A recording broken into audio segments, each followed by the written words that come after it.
hyperviscosity syndrome is a lethal complication in the management of Waldenström patients.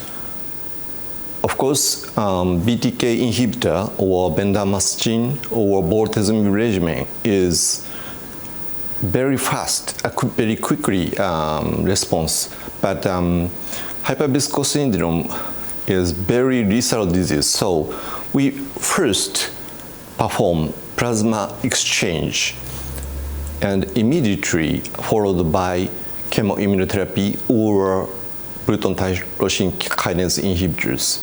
So we published the paper of 10 patients in my hospital, plasmapheresis followed by chemoimmunotherapy.